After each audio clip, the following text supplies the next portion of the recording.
I lost a friend and a classmate Friday. Um,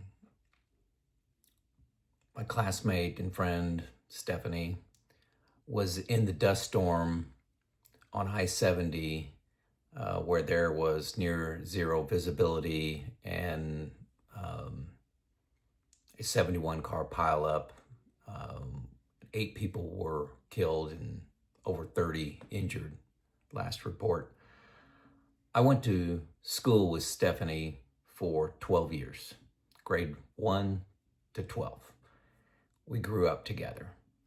We also grew up just a few hundred yards apart, our homes. I was the first bus stop of the day, and she was the third bus stop. Her and her sister would get on the bus. We grew up together. Honestly, we lost contact after high school, which is, I think, fairly common. I do have some high school friends still that I regularly talk to, but Stephanie was not one of them. Honestly, the last few days I've been struggling to get my arms around this, understand meaning, look for meaning, seeking some guidance. And I actually found a video that helped, and maybe it'll help you. But it may seem a little odd, but this helped me. The title of it, and I will link it, is 5 Buddhist Truths That Will Change Everything. It's kind of that title. That's a shorter title. I didn't like the title. This is what I called it. But again, I'll link it. If you've been listening to my channel, you know I talk about retirement, but I also drift into all things retirement, not just money, just growing older, things I'm going through. I talk about my mom in a nursing home. And this is spending a lot of, this is taking up a lot of headspace for me. And so I thought I'd make this video. I may not even share it. We'll see. I guess if you're listening, I share it. So here are the 5 lessons. Number 1, you will be forgotten faster than you think. Your job, who lives, your home, the home you built, the stories that you tell. This video gave a river analogy where, rivers flowing by, and this Buddhist monk says, where was the water that was here yesterday? Well, the water's moved on. It flowed on. The current, may have made some changes in moving, some material around, moving the banks around of the river. So the water did make an impact, may have fed some animals, but the actual water is gone. The kindness and love and guidance you make on others makes an impact. Think about the countless teachers in your life. Some of them formal, like your 3rd grade teacher. Some of them informal, like a neighbor that you may have only had one conversation with. But each of them nudged you along the way and made you who you are.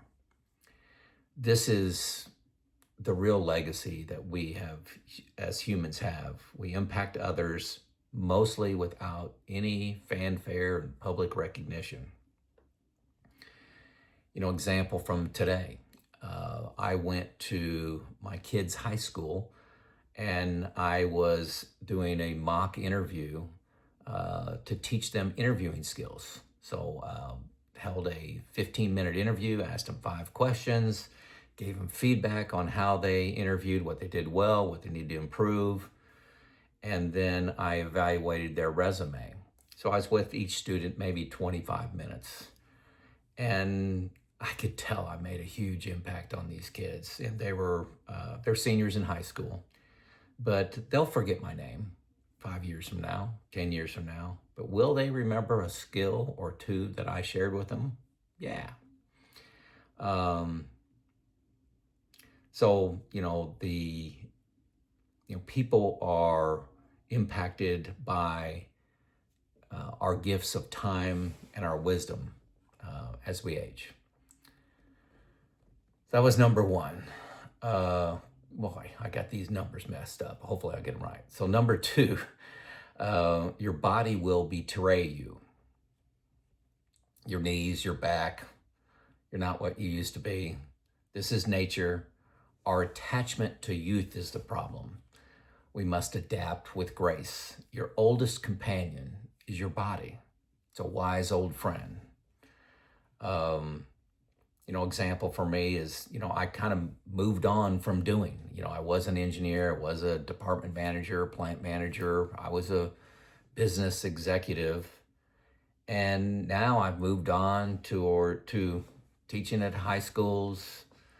I teach, do similar work, giving life experiences at a local university on lean concepts like the Toyota production system.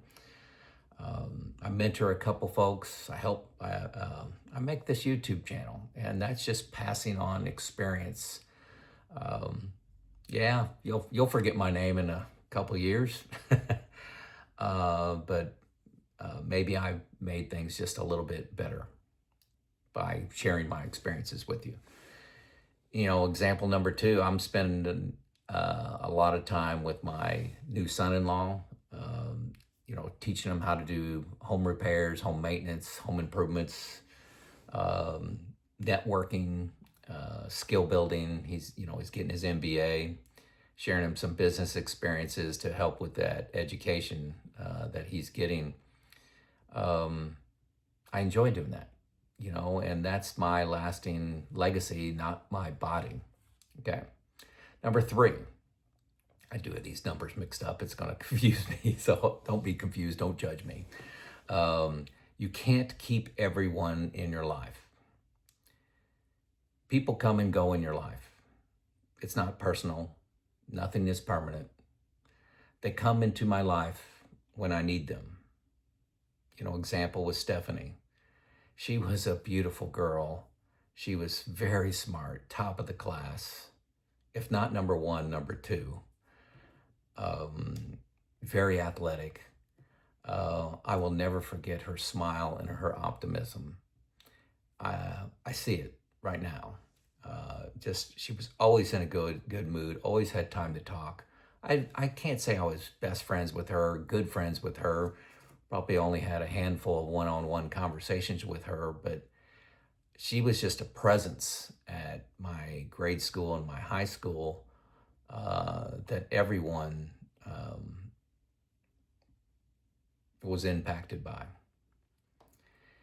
The video gives a river example. The river moves on. Sometimes water molecules are close together, then they may hit a rock and separate and diverge. The presence of other people in my life was never meant to be permanent, but their impact is woven within me. Also, cherish the ones that stay in your life. It takes work. It does take a lot of work to stay connected. Today, I'm asking myself, why did I lose track of Stephanie? I don't have a good answer for that. Why didn't I not call her once a year? We live in the same town.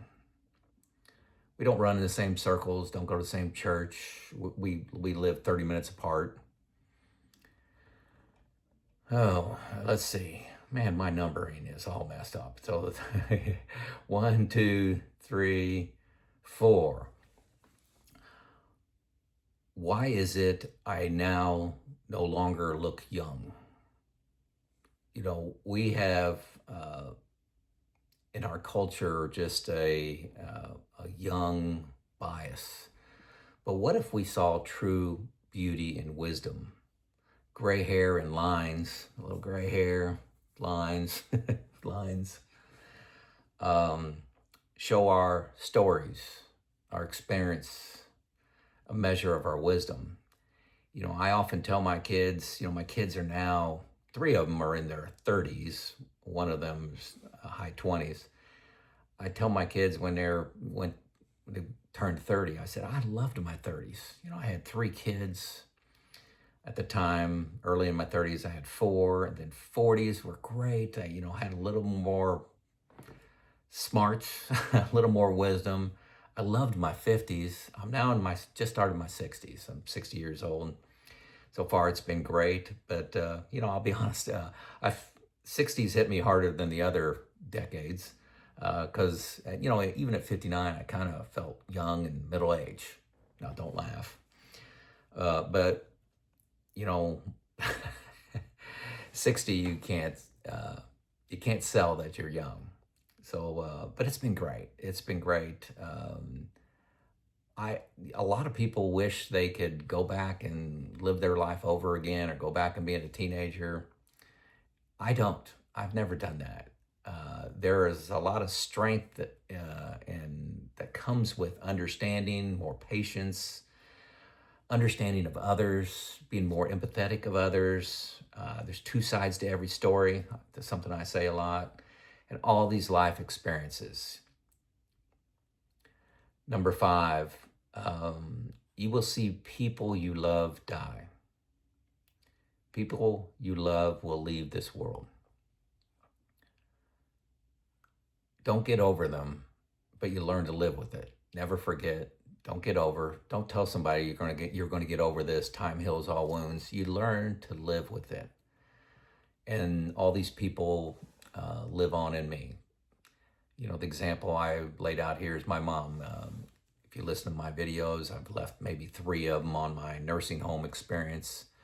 My mom's been in there since September, and I go there a couple times a week. But my mom definitely lives on in me. I get my faith from my mom.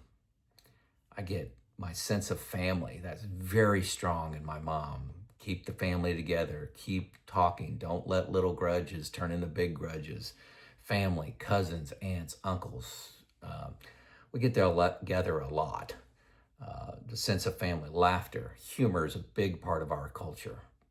The Coon family culture, laughter, travel, and modest living. My mom and dad live in their starter home, 800 square foot ranch house, detached 1-car garage, got a basement underneath it. But they were never competing with anybody, never tried to keep up with the Joneses. They had other things going on that were more important. And my mom was a big part of that. She lives on in me. She still lives, but she's not the same at all. She has pretty severe dementia. She knows who I am most of the time. Move forward, not move on. Love never dies. So kind of wrapping this up, embrace aging with grace. Wisdom is an earned, and it's a gift. You earn your wisdom with life, and it's a gift that not everybody gets. Don't resist that gift. Wisdom, patience, love, and understanding. But at the same time as those are being gained, what's fading is materialism, stuff, keeping up with the Joneses, competition, comparison, pace of life, and stress. Those are the things that are fading pretty quickly from my life. And well, that's quite a nice trade-off, actually. My 60s are a new journey. A journey like people like Stephanie didn't get. So it's a gift. It's Joe out.